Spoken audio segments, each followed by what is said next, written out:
All right, I'm going to have a short little video here on creating databases from the command line.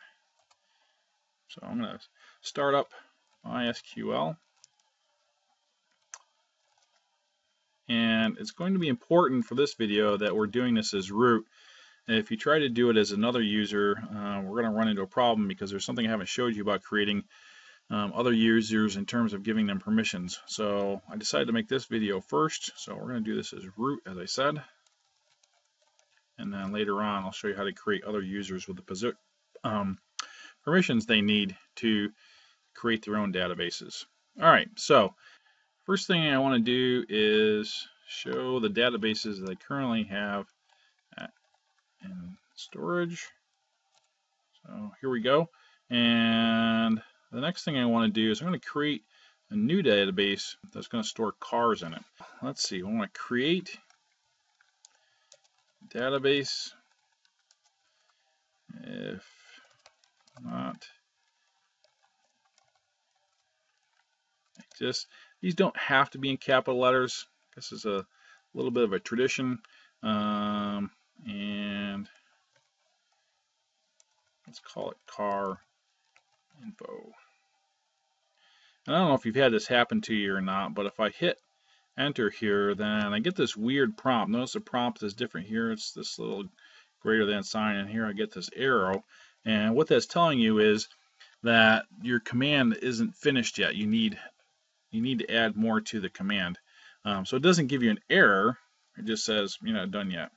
So I need a semicolon. And all right, so we've got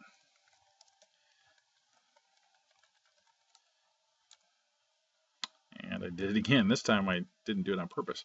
All right, so there we go. Car info now is a new database. And I'm going to switch over to car info. So I'm going to use car info. That gives you a way to, it changes you into that database. We're going to be creating tables in that database. And for what we're doing, this I think is going to be the easiest way to go ahead and add a table in. All right, so now I want to go ahead and create a table. Spell it correctly. I'm going to call it car.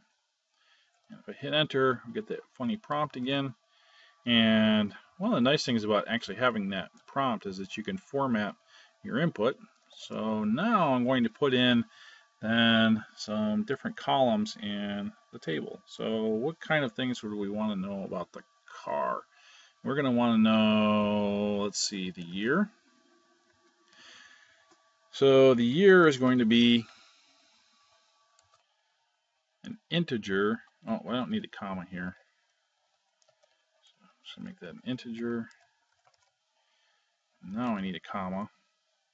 And let's see, what else are we going to have here? We're going to have, not a make, or sorry, not a model, but a make. 20 characters in there. Hopefully that's enough. Model. Since we're all going to be database programmers, as long as we have enough characters to store a Lamborghini, we should be good to go. Maybe we'll put a color attribute in there. I'm going to be generous. Really, you shouldn't have a color name over 5 in my opinion, but, you know, people like the word chartreuse. All right, well, let's see if that works. No. Whoa, hang on a second. All right. You got to miss a couple minutes of me screwing around. I probably should have just recorded that. It would be a good reason.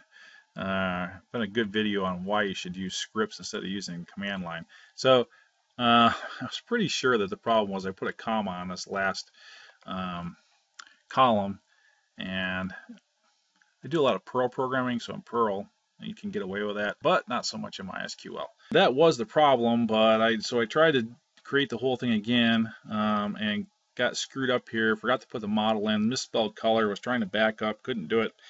So I threw a semicolon on that, threw myself another error, and then got got into creating the table and put that stupid comma back on color again. And at that point, it's like, well, I guess I'm just going to add in another column.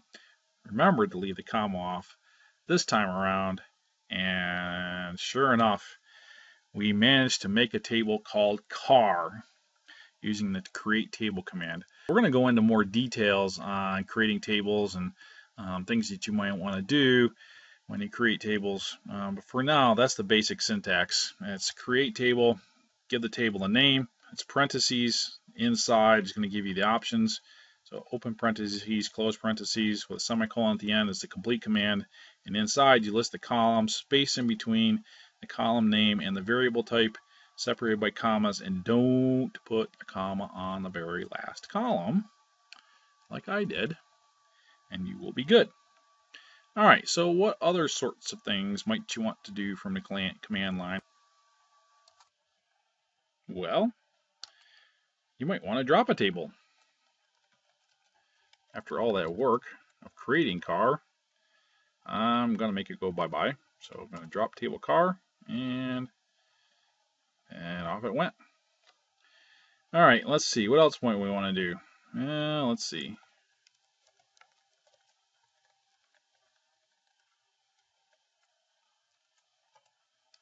still have this car info database, so how about we get rid of it too? So I'm going to do drop database and car info, and this is going to come with my normal warning. This is not Windows. When you drop this, it's gone, period, no recovery. I mean, I guess if it was a super important database that you accidentally had dropped, then presumably you're working on a network server and the network is backed up, so your IT guy might be able to help you out. But other than that, bye-bye car info. That is the end of you.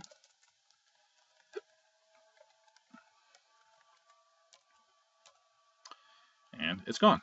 All right, so in the next video, we're going to get a little more in depth on doing command line to add columns and such. And I think one of the things we're going to look at is, what about a key or a primary key? So notice that when I built car info, it didn't have any key information in there. So that's one of the things we're going to want to look at next.